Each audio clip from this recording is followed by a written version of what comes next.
Class 12 ছাত্রছাত্রীরা, আমি তোমাদের দীপান্বিতা ঘোষ ম্যাডাম আজকে সামুদ্রিক প্রক্রিয়া ও সংশ্লিষ্ট ভূমিরূপ এই চ্যাপ্টারটি পড়াবো। তো তোমরা হয়তো অনেকেই সমুদ্রের ধারে বেড়াতে গেছো। তো আমরা সমুদ্রে যেটা মেন জিনিস এনজয় করি সেটা কি না, সমুদ্রে নামলাম, সমুদ্রের ঢেউটা আমাদের উপরে এসে আছড়ে পড়লো। এই যে মানে উপকূলবর্তী অঞ্চল, অর্থাৎ আমি যে কথাগুলো বলছি উপকূল, ঢেউ, এই ব্যাপারগুলো এক একটা টার্ম তোমাদের কাছে ক্লিয়ার করব। তবে বলি যে একসঙ্গে মানে টোটাল যদি চ্যাপ্টারটা কমপ্লিট করতে যাই সেটা অনেকটা লেংদি হয়ে যাবে, তোমাদেরও ভালো লাগবে না। ফলে আমি পার্ট বাই পার্ট আলোচনা করব, তোমরা পার্ট 1 পার্ট 2 এরকম করে ফলো করতে থাকবে। হয়তো 3টে ক্লাস লাগবে, কারণ একদম উপকূলের শ্রেণী বিভাগ পর্যন্ত আছে। আর অবশ্যই আমার সমস্ত ভিডিওগুলো পাওয়ার জন্য আমার চ্যানেলটাকে সাবস্ক্রাইব করে রাখবে। তাহলে আমরা মূল কথাতে আসি, সেটা হচ্ছে ধরো আমরা সমুদ্রের ধারে বেড়াতে গেছি, অর্থাৎ এই যে অংশটা এরপরে জল শুরু হয়েছে, এটা হচ্ছে পাড়। এই যে পাড় সেটাকে বলছি, মানে একটা কোনো জায়গা যদি বলি তাহলে এটা হচ্ছে সমুদ্র জল এবং উপকূল, সমুদ্র জল এবং স্থলভাগের যে সংযোগস্থল সেটাকে বলছি উপকূল। এবং উপকূলের পাড় বরাবর যে রেখাটা লম্বালম্বি ভাবে চলে গেছে সেটা হচ্ছে উপকূল রেখা। এবার আমরা সমুদ্রে স্নান করতে নেমেছি, জলটা আসছে, আছড়ে পড়ছে, এই সময় জলের যে মানে উল্লম্ব সঞ্চালন হচ্ছে, অর্থাৎ উপরের দিকে উঠছে, সেটা হতে পারে বায়ুর কারণে। সমুদ্রের ওই অংশ তো গভীরতা অনেকটাই কম, ফলে সমুদ্রের জলটা ভূপৃষ্ঠের সঙ্গে মানে সমুদ্রের যে মেন ভূপৃষ্ঠটা সেটার সঙ্গে সংঘর্ষে কি হচ্ছে, গভীরতাটা কমে যাওয়ার জন্য সে আছড়ে পড়ছে, এবং তার ফলে যে উল্লম্ব সঞ্চালন হচ্ছে, অর্থাৎ যে অংশটা উপরের দিকে উঠছে, এটা এরকমভাবে তোমরা দেখেছো যে উর্বিভঙ্গ, যেটা হচ্ছে এস এর মতো ভেঙে পড়ে, আছড়ে পড়ে, সেই যে উপরের দিকে ওঠার এই উচ্চতাটা, উল্লম্ব উচ্চতা, সেটা হচ্ছে সমুদ্র তরঙ্গ। আমি এক একটা করে হেডিং করি, সেটা হচ্ছে সমুদ্র তরঙ্গ। তাহলে সমুদ্র তরঙ্গ কি না, বায়ু প্রবাহ, ভূমিকম্প ইত্যাদি হতে পারে। এর ফলে জলের যে উল্লম্ব, এটা সমুদ্র জলের হবে, আমি কম কথায় লিখছি, জলের যে উল্লম্ব সঞ্চালন হচ্ছে। আচ্ছা, এই যে বললাম সামুদ্রিক প্রক্রিয়া মূলত 3টে জিনিসের উপকূলে কাজ করে থাকে। একটা হচ্ছে সমুদ্র তরঙ্গ, আর একটা হচ্ছে সমুদ্র স্রোত। সমুদ্র স্রোত কোনটা না, এটার সঞ্চালন হয় অনুভূমিক ভাবে। আমরা ক্লাস 10-এ বিভিন্ন সমুদ্র স্রোতগুলোর নাম পড়েছি, যে বিভিন্ন মহাদেশের পাশ দিয়ে গেছে। তো এই যে জলটা এরকম ভাবে এসের মতো এসে ঘুরে আছড়ে পড়লো, এটা নয়। যখন মানে কোনো একটা মহাদেশের গা বরাবর পুরোপুরি অনুভূমিক ভাবে, সেটা মাঝ সমুদ্রেও হতে পারে, যখন এই রকম ভাবে অনুভূমিক ভাবে তার সঞ্চালন ঘটছে, তখন সেটাকে বলছি সমুদ্র স্রোত। আগেরটা যেমন বললাম যে স্থানীয়ভাবে বায়ু প্রবাহ বা সমুদ্র তলের সঙ্গে জলের সংঘর্ষ, যেহেতু বললাম গভীরতাটা কমে গেছে, এখানে নিয়ন্ত্রক কারা বা কারা উল্লেখযোগ্য ভূমিকা নেয় নিয়ন্ত্রণে সমুদ্র স্রোতে না। এর মধ্যে হচ্ছে আমরা আগেই পড়েছি ক্লাস 10-এ, আছে কি নিয়ত বায়ু, আর আছে কি পৃথিবীর আবর্তন গতি,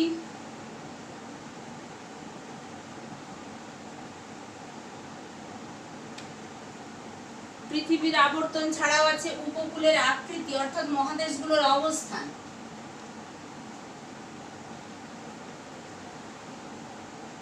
কি বললাম, মহাদেশের অবস্থান।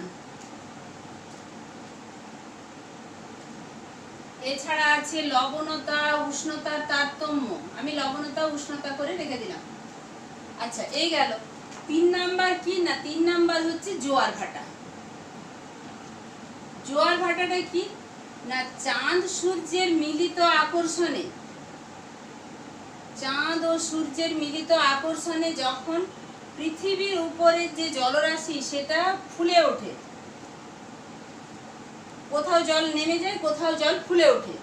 এই ফুলে ওঠা জলের যে ফুলে ওঠা, অর্থাৎ হয় এদিকে চন্দ্র আছে, মানে এদিকে মুন বা এদিকে শান, এরকম হতে পারে, বা অন্যদিকে হতে পারে, যেখানটাতে থাকবে সেদিকটাতে এবং তার বিপরীত দিকে এক জায়গায় আকর্ষণের প্রভাবে, আর যে মানে উল্টো দিকটাতে বিকর্ষণ শক্তির প্রভাবে সমুদ্র জলের যে ফুলে ওঠা সেটা হচ্ছে জোয়ার, আর বাকি জায়গাগুলো জল নেমে যাবে সেটা হচ্ছে ভাটা। তাহলে জোয়ার ভাটা এটাও আমরা ক্লাস 10-এ কভার করে এসেছি।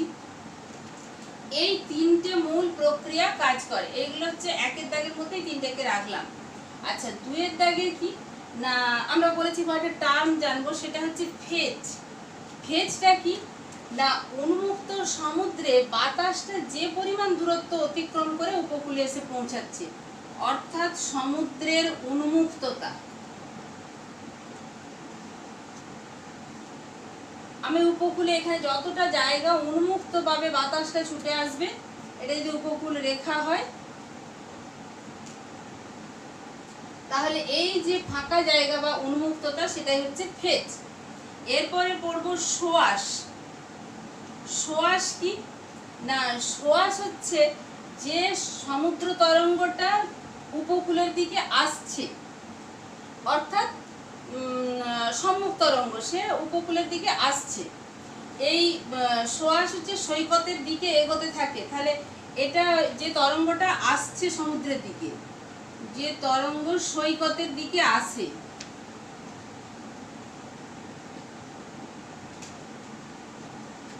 আচ্ছা এর সঙ্গে একই সঙ্গে একটা টার্ম পড়বো ব্যাকওয়াশ।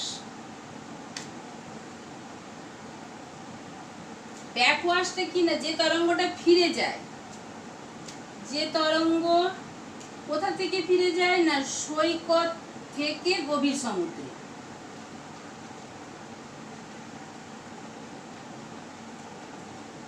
গভীর সমুদ্রের দিকে যায়।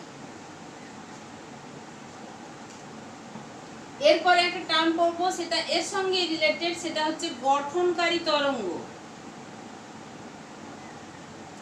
গঠনকারী তরঙ্গ কোনটাকে বলবো না, যেটা উপকূলের গঠন করবে। কিরকম ভাবে গঠন করবে না, একটা তরঙ্গ আসছে সোয়াশ, যেটা ফিরে যাচ্ছে ব্যাকওয়াশ। এখানে যেটা ফিরে যাচ্ছে ব্যাকওয়াশ, সে নুড়ি বালি পাথর কাঁকর নিয়ে গভীর সমুদ্রে চলে যাবে, তাহলে ব্যাকওয়াশের শক্তি হচ্ছে কম হবে। তাহলে গঠনকারী তরঙ্গতে কি হবে, ব্যাকওয়াশ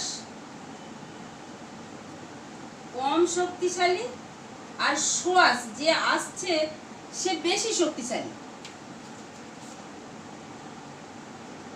যে আসছে সে বেশি শক্তিশালী হলে কি হবে, সে গভীর সমুদ্র থেকে নুড়ি বালি পাথর কাঁকর ইত্যাদি নিয়ে নিয়ে এসে এখানে এসে সমুদ্র উপকূলে জমা করবে।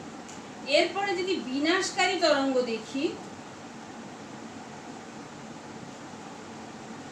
বিনাশকারী তরঙ্গ কোনটা না, এখানে ব্যাকওয়াশ কম ছিল, ঠিক উল্টোটা করে দাও, সোয়াশ কম, আর ব্যাকওয়াশ অধিক শক্তিশালী।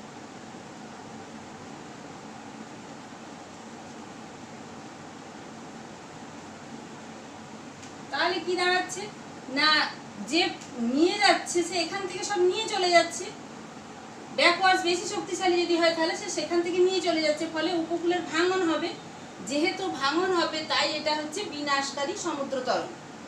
এরপরে একটা টার্ম থাকে, সেটা হচ্ছে আশা করি তোমাদের এই তিনটে জিনিস হয়ে গেছে, সমুদ্র তরঙ্গ, সমুদ্র স্রোত, জোয়ার ভাটা, যে তিনটে মানে প্রধান ভূমিরূপ, সমুদ্র উপকূলে প্রধান ভূমিরূপ সৃষ্টিকারী শক্তি। আচ্ছা, এরপরে যে টার্মটা পড়বো,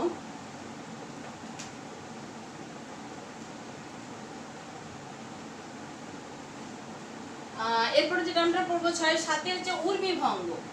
উর্মিভঙ্গ কি না, এই উর্মিভঙ্গটার উপরেই আমরা স্নান করতে বেশি মজা পাই। কিরকম না, সে যেন সাপের একটা কুণ্ডলীকৃত হয়ে এসে ভেঙে পড়ছে, উপকূলের দিকে যত আসছে তত তরঙ্গের উচ্চতা বৃদ্ধি পাচ্ছে। তাহলে উপকূলের দিকে মানে গভীরতা কমে যাচ্ছে, একই কথা। মানে এখানে উপকূলে কেন বেশি শক্তিশালী হয়, কেন মাঝ সমুদ্রে বোঝা যায় না যে সমুদ্রের জলটার গতি আছে বলে, না এখানে গভীরতা কমছে। তাহলে উপকূলের দিকে যত আসে তত উচ্চতা বৃদ্ধি পায়, এবং কি হয়, কুণ্ডলীকৃত হয়ে ভেঙে পড়ে। আমরা দেখি না যে সমুদ্র ঢেউটা আসছে, এসে এরকম ভাবে ভেঙে পড়লো কুণ্ডলীকে, এই যে কুণ্ডলীকৃত ভাব সেটাকেই বলছে ঊর্মিভঙ্গ।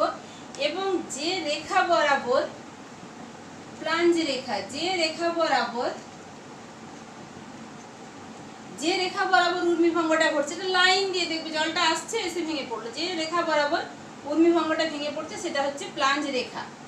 এবার আমরা তটভূমির ভাগ করব। তটভূমি বলতে কি, আশা করি এগুলো হয়ে গেছে, তোমরা অবশ্যই আমার সঙ্গে সঙ্গে লিখবে, অর্থাৎ ক্লাস নোটটা নেবে, তাহলে কি হবে না একবার তো পড়া হয়ে যাবে আর লেখাটা অনেক বেশি মনে রাখার পক্ষে সহজ হবে, আর অথচ তোমাদের ক্লাস নোটটাও নেওয়া হয়ে গেল। আর অবশ্যই সঙ্গে সঙ্গে কিন্তু ছবিটা করতে থাকবে। ছবি, আবারও বলছি, ছবি হাজারো কথা বলে, ছবি ভুলভাল হলে কোনো কিছুই মাথায় থাকে না। তো আচ্ছা, প্লাঞ্জ রেখা গেল। এবার আমি বলেছি যে উপকূলের ভাগ করব। দেখবে আমরা যখন নামি সমুদ্রে এরকমভাবে যেন আস্তে আস্তে ঢালু হয়ে গেছে, এরকমভাবে ঢালু হতে হতে অনেক নিচে গিয়ে তারপরে যে এই যে সমুদ্র জলের লেয়ার, এখানে ধরো এবার গভীর সমুদ্র, এখানে একটু গভীর হতে হতে আরও গভীর সমুদ্রে গিয়ে মিশেছে। এই যে কম জলের অংশটা, এইটা হচ্ছে মহীসোপান, তারপরে হঠাৎ করে ঢাল বেশি। এই মহীসোপানের প্রান্ত,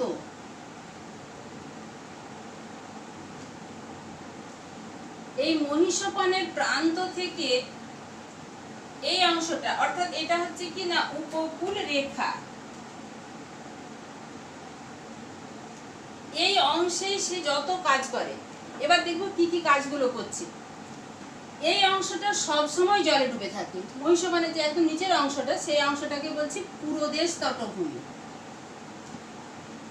এই টোটাল অংশটাই কিন্তু তটভূমি, পুরোদেশ তটভূমি, যে অংশটা নুড়ি বালি পাথর কাঁকড় জমা হয়েছে। এর পরের অংশটা, এখানে কি হয় না জোয়ারের সময় জলটা উঠে গিয়ে এইখান পর্যন্ত চলে আসে, আবার যখন ভাটার সময় নেমে যায় তখন এইখান পর্যন্ত আসে। তাহলে এটা ভাটার সীমা আর এটা হচ্ছে জোয়ারের সীমা। এই যে অংশটা, এই মাঝের অংশটাকে বলছি সম্মুখ তটভূমি।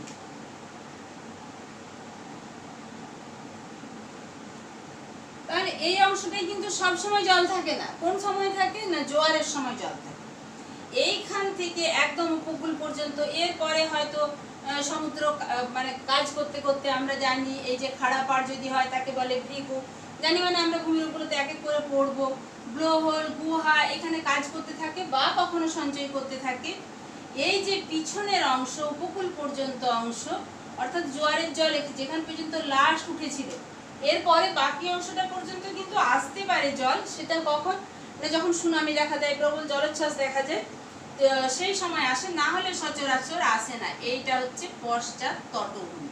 তাহলে তটভূমি কোন অংশটা, একদম উপকূল রেখা থেকে মহীসোপানের প্রান্ত পর্যন্ত অংশ, যেখানে সমুদ্র তরঙ্গের নানাবিধ কাজ চলে, সেই অংশটা হচ্ছে তটভূমি। পিছনের অংশ পশ্চাৎ তটভূমি, মাঝে জোয়ার এবং ভাটার সীমানা পর্যন্ত সম্মুখ তটভূমি, আর যে অংশটা জলে ডুবে থাকে অর্থাৎ মহীসোপানের মধ্যে পড়ে যাচ্ছে, মহীসোপানের প্রান্ত পর্যন্ত চলে যাচ্ছে সেখান থেকে, সেই অংশটা হচ্ছে পুরোদেশ তটভূমি। এবার আমি প্রথমেই বলেছি ভূমিরূপে আসতে পারবো না, আজকের ক্লাসটা অনেক বড় হয়ে যাবে তাহলে, বা তোমাদেরও একসঙ্গে এতগুলো জিনিস বুঝতে অসুবিধা হতে পারে। তো আমরা হচ্ছে এবার কয়েকটা পার্থক্য করবো, সেটা হচ্ছে যেগুলো পড়ে এলাম, সমুদ্র তরঙ্গ, সমুদ্র স্রোত, আশা করি এটা বুঝতে পেরেছো। তবে আমি যখন পড়াচ্ছি তখন এই পার্থক্যটা আগে করিনি। সেটা ধরো একটা পার্থক্য এসেছে যে সম্মুখ তটভূমি, পশ্চাৎ তটভূমি।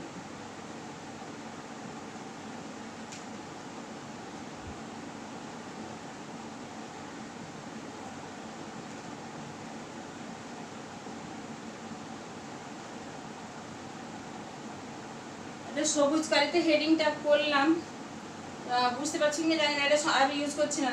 সম্মুখ তটভূমি লেখা আছে, পশ্চাৎ তটভূমি। এবার যদি পার্থক্য করি, প্রথমেই কি দেব না, প্রথমেই দেব এটা উপকূল রেখা, বুঝতে পারছো। প্রথম যে পার্থক্যের ভিত্তিতে যদি দেখি, সেটা দেব যে হচ্ছে বিস্তৃতি। কোথা থেকে কোথা পর্যন্ত বিস্তৃত থাকে না জোয়ারের যে সীমা সেটা থেকে ভাটার সীমা পর্যন্ত। আমি সম্মুখ তটভূমি দেখেছি জোয়ারের সীমা, আর এটা হচ্ছে ভাটার সীমা। তাহলে বিস্তৃতি হচ্ছে জোয়ারের ঊর্ধ্বসীমা থেকে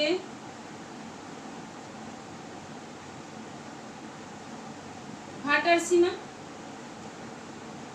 ভাটার নিম্ন সীমা, যেখানে ভাটা মানেই জল নেমে যাচ্ছে সেখান পর্যন্ত। পশ্চাৎ তটভূমি, আমি বলেছি ছবিটা দেখলে সুবিধা হবে। দেখো পশ্চাৎ তটভূমির কোন অংশটা, না জোয়ারের সীমা থেকে উপকূল রেখা পর্যন্ত।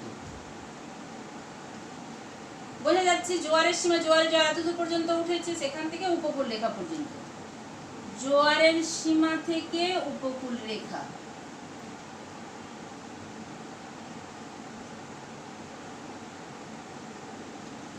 এরপরে 2 নম্বর পার্থক্যে যাব। 2 নম্বর পার্থক্য কি, না অবস্থান। অবস্থান যদি এটা আপেক্ষিক অবস্থান দেখি, তাহলে এর অবস্থানটা কি, না পশ্চাৎ তটভূমি আর পুরোদেশ তটভূমির মাঝে, বা এটা আপেক্ষিক অবস্থান যদি করি, তাহলে আপেক্ষিক অবস্থান কোথায় অবস্থান করছে, না পশ্চাৎ তটভূমি আর পুরোদেশ তটভূমির মাঝে।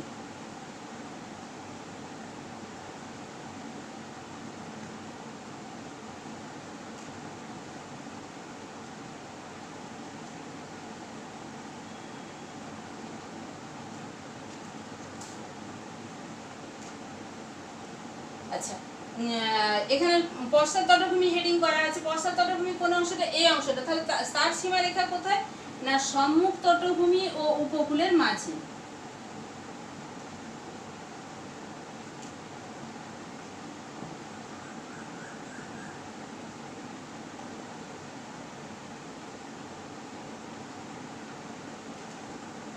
এর পরে যদি পার্থক্য করি, তাহলে কি, না উন্মুক্ততা, অর্থাৎ এই অংশটা উন্মুক্ত থাকে কিনা, সম্মুখ তটভূমি অংশ যেটা, এটা দেখিয়েছি। আমি এখন পার্থক্য করছি কার সাথে, সম্মুখ তটভূমির সাথে পশ্চাৎ তটভূমি। উন্মুক্ততা এখানে যদি বলি, তাহলে সম্মুখ তটভূমি কিন্তু মানে উন্মুক্ত থাকে না, অর্থাৎ জলমগ্ন, বারে বারে জল আসছে ফিরে যাচ্ছে, এই অংশটা যেমন জল থাকে না কোনো সময়, তাহলে এটা হচ্ছে সব সময় উন্মুক্ত।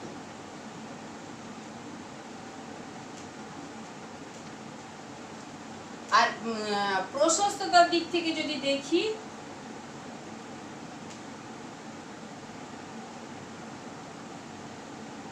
তাহলে কি হচ্ছে, না বিভিন্ন পদার্থ সঞ্চিত হচ্ছে কোথায়, সম্মুখ তটভূমিতে, ফলে এইটা হচ্ছে বেশি প্রশস্ত।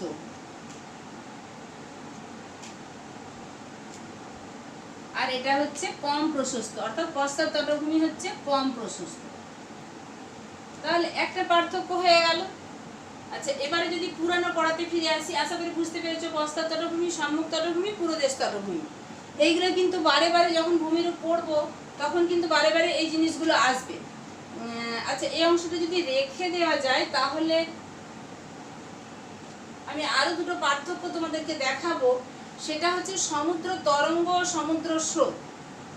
মনে হয় না জায়গা হবে, তো আমি ট্রাই করছি, কিছুটা অংশ রেখে দিলাম। সেটা হলো সমুদ্র তরঙ্গ আর সমুদ্র স্রোত।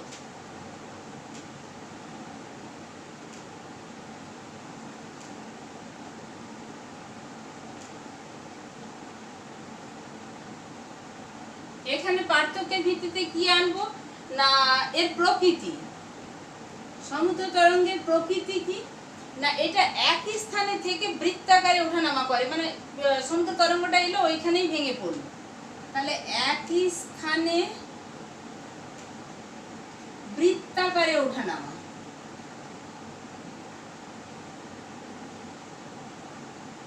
আচ্ছা, এই পোরশনটা যদি তোমাদের হয়ে গিয়ে থাকে, তো না হলে তোমরা ভিডিও পজ করে কিন্তু তোমাদের সুযোগ আছে, তোমরা পার্থক্যটা লিখে নেবে। প্রকৃতি হচ্ছে একই স্থানে নেমে বৃত্তাকারে ওঠানামা করে। আর স্রোতের ক্ষেত্রে কি হয়, না আমরা জানি যে মহাসমুদ্রে বা গভীর সমুদ্রে সে অনুভূমিকভাবে সঞ্চালিত হয়, আগেও পড়ে এলাম।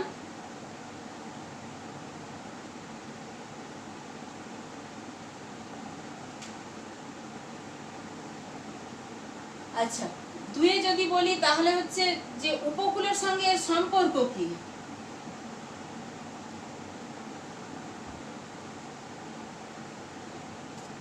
উপকূলের সঙ্গে সম্পর্ক হচ্ছে সমুদ্র তরঙ্গের আড়াআড়ি ভাবে আসছে,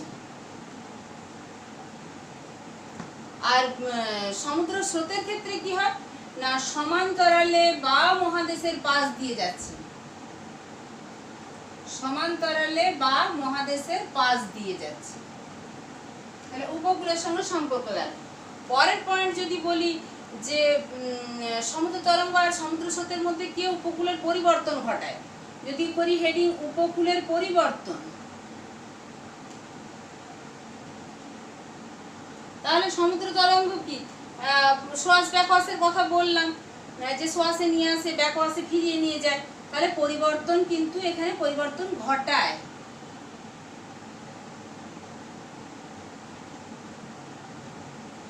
আর সমুদ্র স্রোত কিন্তু পরিবর্তন ঘটায় না,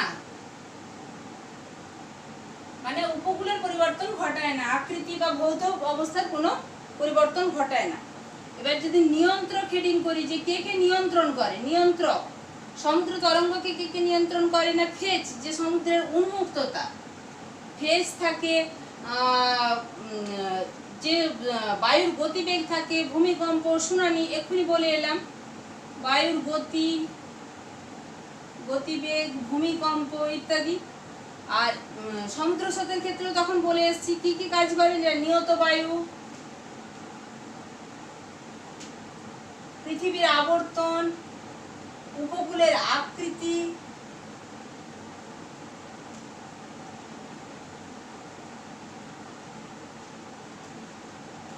লবণতা, উষ্ণতা ইত্যাদি ইত্যাদি। আচ্ছা, এরপরে যদি বলি যে জলবায়ুর উপর প্রভাব,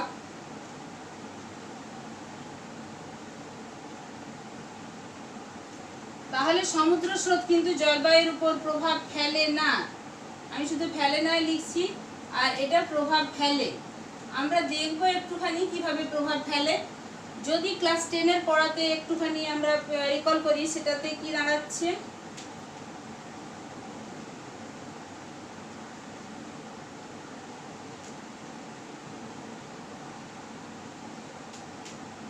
এই অংশটা হচ্ছে লাব্রাডর, এর পাশ দিয়ে শীতল লাব্রাডর স্রোত নামছিল। আমি এখানে দেখাবো শীতল লাব্রাডর, আর একই অবস্থানে মানে একই অক্ষাংশগত অবস্থানে এই জায়গাটাতে আছে ব্রিটিশ দ্বীপপুঞ্জ,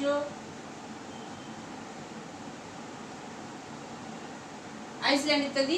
এর পাশ দিয়ে উঠে গেছিল কি না উষ্ণ উপসাগরীয় স্রোত, যেটা উষ্ণ, ফলে এই উপকূলটা হয়েছিল উষ্ণ আর এই উপকূলটা হয়েছিল শীতল। আমি লাব্রাডর কথাটা নীল কালিতেই করি, শীতল লাব্রাডর। তাহলে একই অক্ষাংশে অবস্থিত, যা ক্লাস 10 এর পরে মনে করতে পারো, তাহলে একই অক্ষাংশে অবস্থিত হয়ে ব্রিটিশ দ্বীপপুঞ্জ, এটা ইউরোপের পশ্চিম দিক, ব্রিটিশ দ্বীপপুঞ্জের এই অংশটাতে কিন্তু বরফ জমছে না, আর লাব্রাডর উপকূলে বরফ জমছে সমুদ্র স্রোতের কারণে বা শীতল সমুদ্র স্রোতের কারণে, তাহলে জলবায়ুর উপর প্রভাব বিস্তার করে।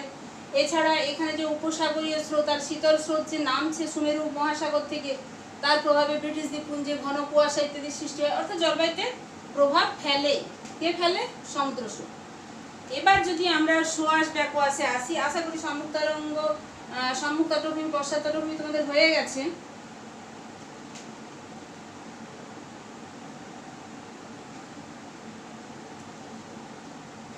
আচ্ছা, এরপরে আমরা যদি সোয়াস ব্যাকওয়াস একটা পার্থক্য আসতে পারে,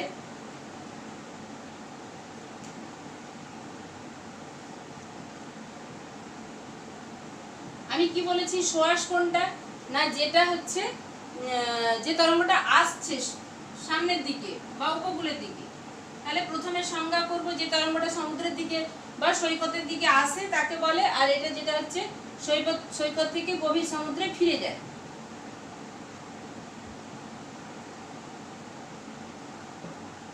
আর এটা কি বলছি যে সোয়াসটা উপকূলের দিকে আসে। এভাবে সংজ্ঞাটা লিখলে, এরপরে যদি অবস্থান করি, এটাও সৈকতে, এটাও কিন্তু সৈকতে, কিন্তু সমুদ্রের গভীর সমুদ্রের দিকে।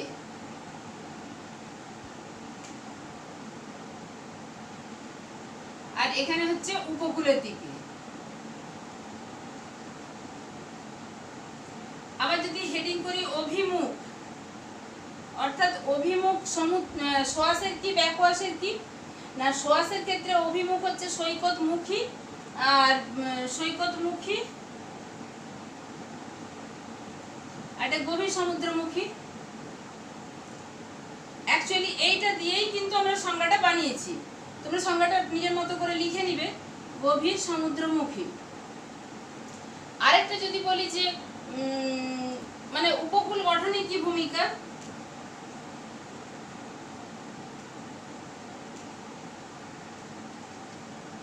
সোয়াশে কি হচ্ছে, নুড়িবালি পাথর কাঁকর আসছে, ফলে উপকূল কিন্তু সুগঠিত হচ্ছে বা সৈকতভূমি সুগঠিত হচ্ছে, আর এখানে কিন্তু উপকূলকে বিনষ্ট করছে। এবার যদি নিয়ন্ত্রক বলি,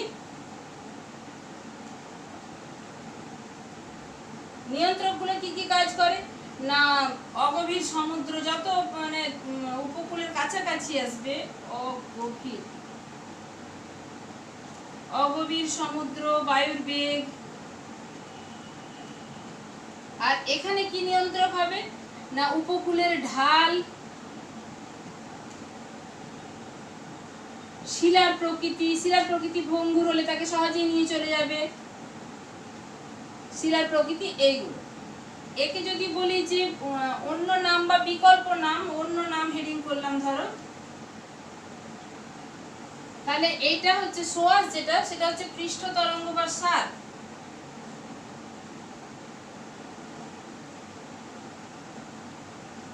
আর যেটা ব্যাকওয়াশ অর্থাৎ ফিরে যাচ্ছে, দেখবে সমুদ্রে যদি নাম স্নান করতে যখন ফিরে যাচ্ছে তখন যেটা পায়ের তলা থেকে বালিগুলো সরে যাচ্ছে, সেই জন্য এর অপর নাম হচ্ছে যেটা ব্যাকওয়াশ, সেটা হচ্ছে আন্ডারটো বা চোরাস্রোত।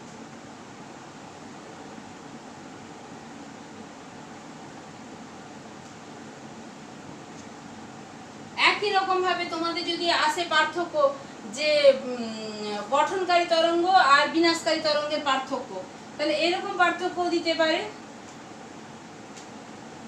গঠনকারী আর বিনাশকারী।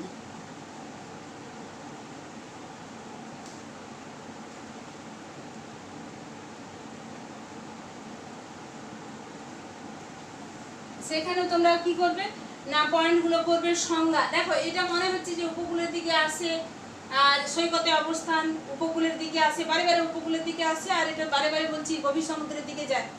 একই রকম দেখতে হলো তুমি যখন সংজ্ঞাটা এখানে পুরোটা দাঁড় করে দিবে তখন কিন্তু একই থাকবে না, কারণ সেখানে সংজ্ঞা একটা, তাকে অবস্থান একটা, একটা অভিমুখ দেখাচ্ছি, ফলে যেটা এখানে স্বল্প কথায় লিখতে গিয়ে মনে হচ্ছে বারবার একই জিনিস লিখেছি, সংজ্ঞাটা যখন কমপ্লিট করবে তখন তার মধ্যে দুটো তিনটে লাইন থাকবে, অনেকগুলো কথা যুক্ত থাকবে, যে তরঙ্গটা সমুদ্র তরঙ্গ, যে তরঙ্গ বা সমুদ্রের যে উল্লম্ব সঞ্চালন, যেটা উপকূলে ধাক্কা খাওয়ার পরে ফিরে যাচ্ছে তাকে ব্যাকওয়াশ বলে, বা সোয়াস হচ্ছে বলছি যে তরঙ্গটা সমুদ্র উপকূলের দিকে, গভীর সমুদ্র থেকে উপকূলের দিকে এগিয়ে এসে আছড়ে পড়ছে, তাকে সোয়াস বলে। এই এতগুলো কথা লিখলে কিন্তু এই একই মনে হবে না, ফলে এই আর যতগুলো হেডিং করতে পারবে ততটাই ভালো। অবশ্যই বেশি বেশি করে হেডিং করার চেষ্টা করবে, মার্কস তুলতে গেলে বেশি করে হেডিং করা খুব দরকার, যাতে হেডিংগুলোই সবার প্রথমে টিচারদের চোখে পড়ে, বা ছবি এঁকে বোঝানোর চেষ্টা করবে।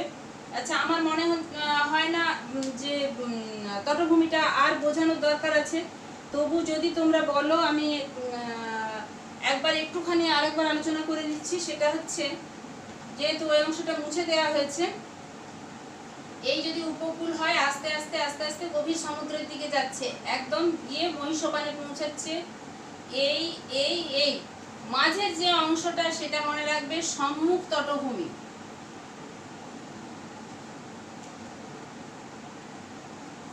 আর এই দিকটাকে অর্থাৎ উপকূলের দিকটাকে সমুদ্রের পিছন বলে একে বলছি পশ্চাৎ তটভূমি। এটা কতটা না, জোয়ারের জলের ঊর্ধ্বসীমা থেকে, জোয়ারের জলের ঊর্ধ্বসীমা এখান পর্যন্ত আসে, এখান থেকে উপকূলের খাড়া পাড় পর্যন্ত, সম্মুখ তটভূমি ভাটা থেকে জোয়ারের ঊর্ধ্বসীমা পর্যন্ত। আর এখান থেকে অর্থাৎ যেটা ভাটার নিম্ন সীমা, সেখান থেকে মহিষোপানের প্রান্ত, বারে বারে বলছি মহিষোপানের প্রান্ত, প্রান্ত দেশ পর্যন্ত, সেটা হচ্ছে পুরো দেশ। আশা করি সমস্ত টার্মগুলো কমপ্লিট হলো। এর পরবর্তী ক্লাসে আমরা সংশ্লিষ্ট ভূমিরূপ নিয়ে আলোচনা করব, কী কী ভূমিরূপ গঠন করছে ক্ষয় এবং সঞ্চয়ের ফলে। এই জিনিসগুলো যদি বোঝায় কিছু অসুবিধা থাকে আমাকে কমেন্ট বক্সে জানিও, আর অবশ্যই আমার বাকি ভিডিও পাওয়ার জন্য আমার চ্যানেলটাকে সাবস্ক্রাইব করে রাখুন।